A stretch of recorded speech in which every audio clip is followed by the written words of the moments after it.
देखा तोहनी के हमार बात सुना। चुनाव आ गइल बा, वोट सोच समझ के देवे के बा।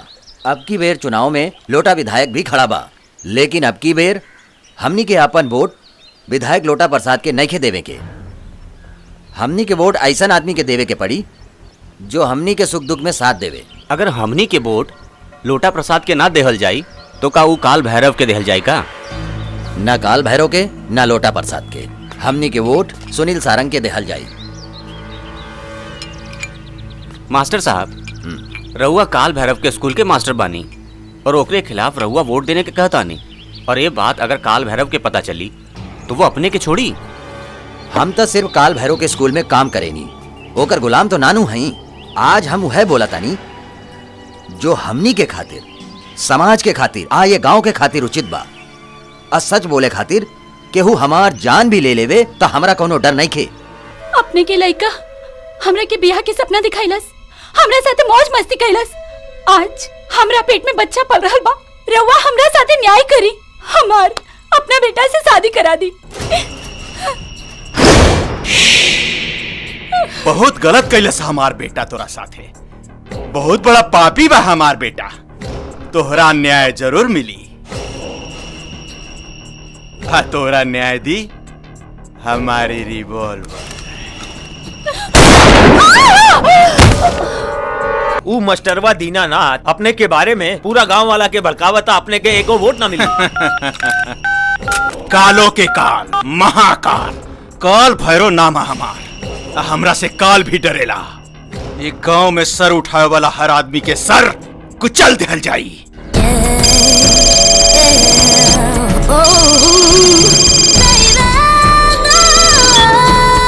बोली बाबूजी। तू कहाँ बड़ा बेटा? हम अपना दोस्त सन के संगे बानी बाबूजी। दोस्ती यारी छोड़ा बेटा, हमनी के ऊपर एगो प्रॉब्लम आ गई बा।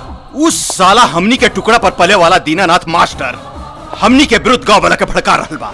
उस साला के उठा के ले आवा, ओकर सर कुचलल बहुत जरूरी बा।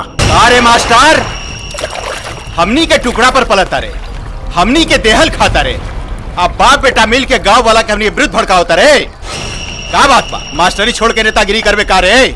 सच बोलल कौनो पाप ना हा काल भैरव। मासूम जनता के साथ तू और विधायक धोखा दे रहल बाड़े। गरीब जनता के लिए सरकार से जितना भी सहयोग मिलल ऊ सब तोहनी के मिलके खा गईले। यादव मार त साला के 50 जूता करा मुड़ी पर, तब एकर भाषणगिरी बंद हुई। ई ता तू काल भैरव, तू एक मास्टर की बेइज्जती करता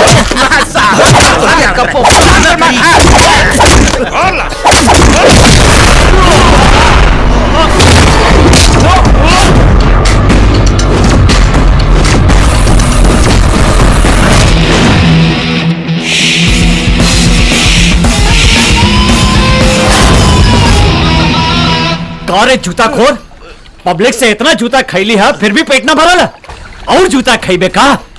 साला भिखारी के औलाद, हमनी के टुकड़ा पर पले वाला शेर के माथ में आके शेर के ललकार उतारे। ए साला के टुकड़ा टुकड़ा करके कुत्ता के खिला दे।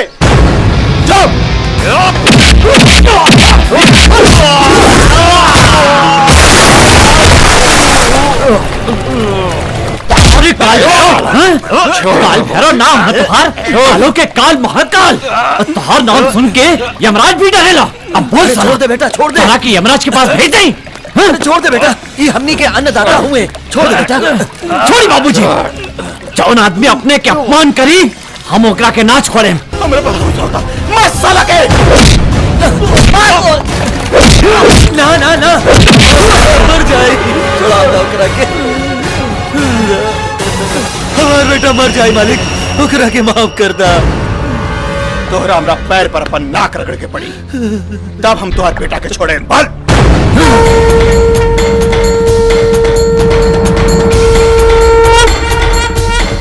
हमार सर बोल साला टकला, बोल जल्दी।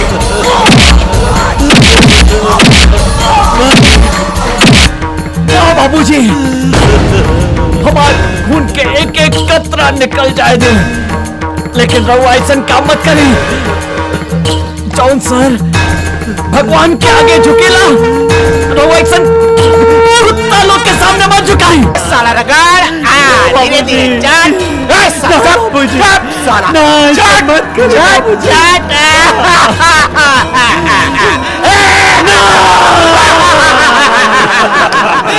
मजे आ गए चट रे चट चट चट चट निकल गई साला के साला हेकड़ी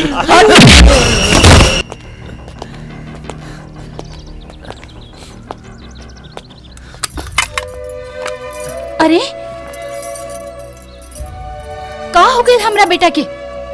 बोली ना हमरा बेटा के का हो गई? का भइल भैया? का भइल बाबूजी? भैया के इतना छोट कैसे आ गए? सुधा तू राजा के कपड़ा सरिया दा ई कल सवेरे पंजाब जाई। पंजाब अपने की खामोशी ही बतावता लड़का के ये हालत के कारण अपने बानी अपने। अरे माई तू बाबूजी के परेशान मत कर, चल है हवा।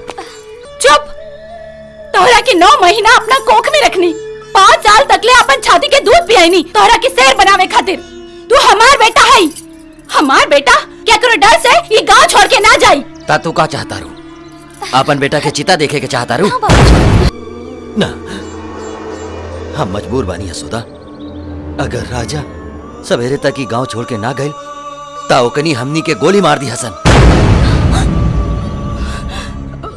कितना बड़ा बोझ होकेला बेटा। अपने मत रोई बाबूजी, मत रोई।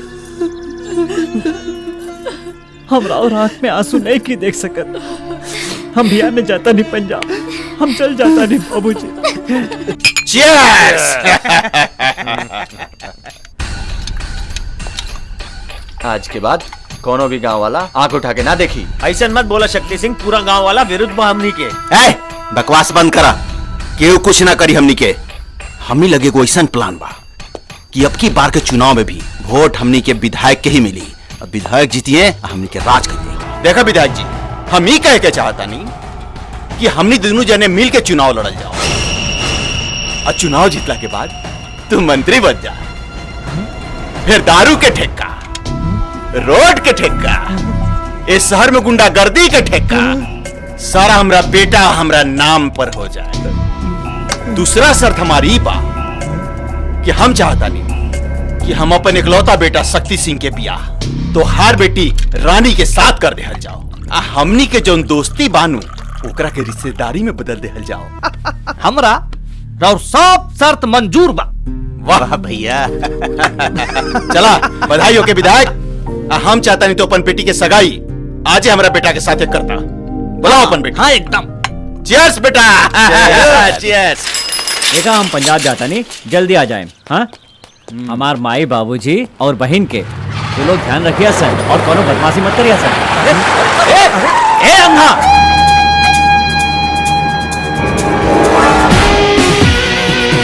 कौन बारे? आंख नहीं खेका?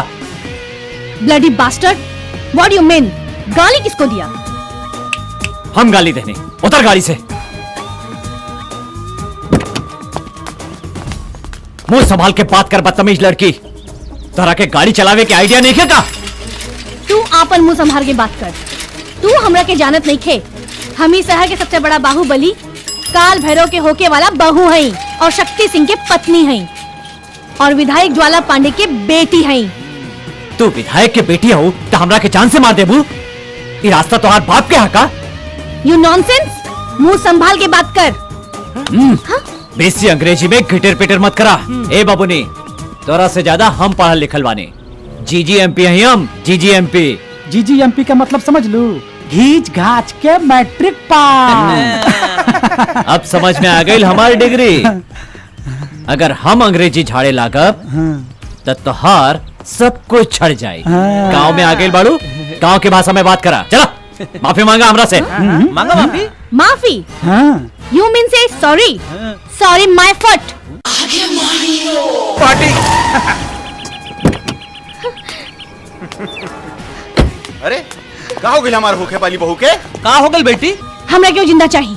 हम ओकरा खून से अपन हाथ धोए के चाहता नहीं। ये का बोलती यार? केकरा खून से हाथ धो के चाहती यार? अरे कुछ समझ नहीं ना भाई। रानी तू का कहे के चाहता रू? केकरा खून से हाथ धो के चाहता रू?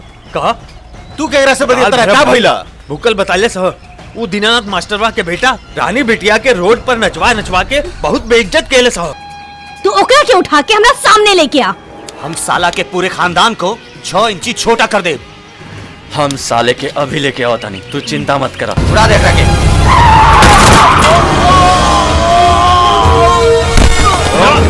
साले गाड़ी में बांध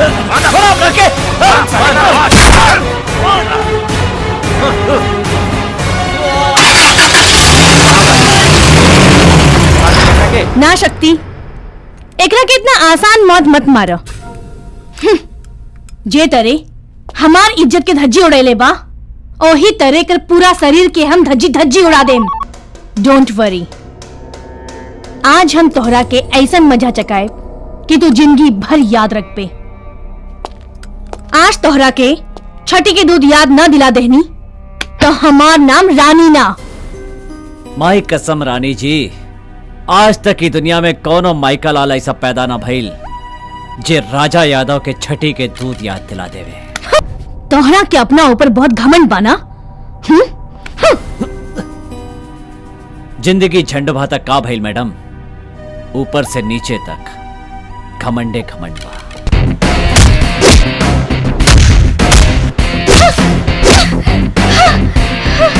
तनी आराम कर ला, आपन माथा के पसीना पोछ ला। सोचत रहनी कि हम तोरा साथे ब्याह करब, लेकिन तू ई भोजपुरिया मर्द के जोर बर्दाश्त नहीं कर सकत।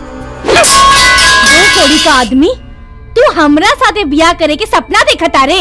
हाँ, सपना तो नामर्द देखेले मैडम, हम वो मर्द बानी जिस सपना के सच में बदल देवेनी। यू हम तोहरा के गोली से उड़ा देम। ए मैडम, ई देह गांव के माटी से सनल देह है, वज्र से भी ज्यादा मजबूत। एक बेर गोली चला के देखा, वो छटक के निकल जाई। फिर तू का गोली चलेबू? तोहार तो हाथ कम कपात बा। अब कहीं तोरा के हमरा से प्यार तो नहीं क्यों हो गइल? स्टूपिड, प्यार प्यार तो का तू हमरा नफरत के भी लायक नहीं खे। You yes dad. मुहूर्त निकल जाता है बेटी। हाँ, हम तैयार होके आ रहल बानी। ठीक बात।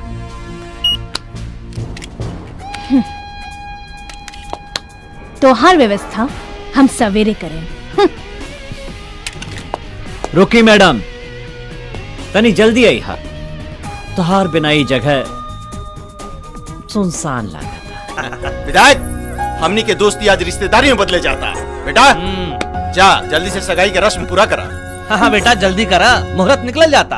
अरे देर मत करा, जल्दी करा भैया।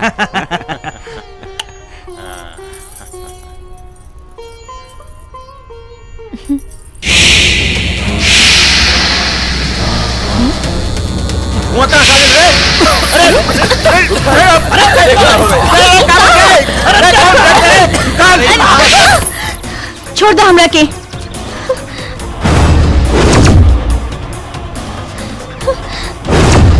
छोड़ दे हमके। अच्छा बतावा, सुहागरात आज मनेबू या बिहाने? खबरदार जी, हमरा के छू के कोशिश भी कर ले तो ठीक ना होई, बुझला? भैया बियाह के पहले छक्का होखेला, सगाई होखेला, ओकरे बाद लड़का के तिलक होखेला। ई ला भैया, भौजी के अंगूठी पहना दा। ओ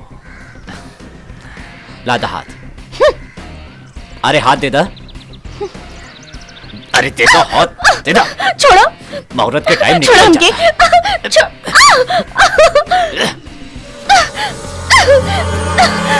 आज हम तोरा के छोड़त आनी, लेकिन एक हफ्ता के बाद तोहरा घरे बरियात लेके आए।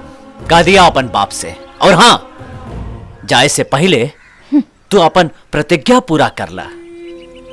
तू प्रतिज्ञा कैले रहलू ना कि जब तक हमार खून से अपन हाथ न धोबू तब तक जल अन्न ग्रहण न करबू।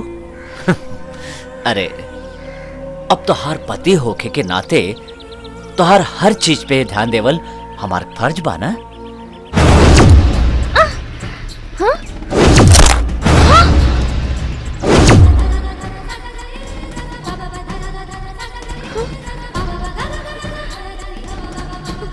का सोचता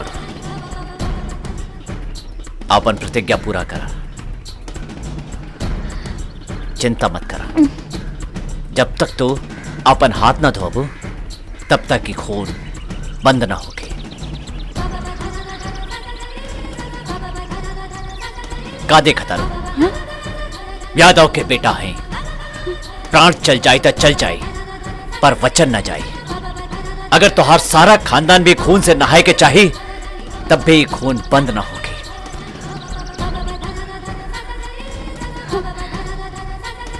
धोला अपन हाथ, अपन प्रतिज्ञा पूरा कर। अरे जा, कुछ दिन के बाद परियात लेके आए। अरे खड़े खड़े का देखा ताड़ू, घरे जा।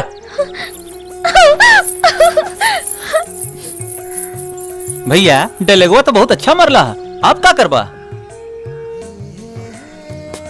बात अब इतना आगे बढ़ गई कि एकरा सल्टे में बहुत टाइम लग जाए। बा भैया ये भैला मर्द वाला बात लागत है मैडमवा के भौजी बनावा ही के पड़ी हो। चुप साला, इतना आसान नहीं खे मैडमवा के फसावल। ई राजा भैया के बस में नहीं खे। अगर हमरा के बोलिहन तो हम ट्राई कर सकता नहीं।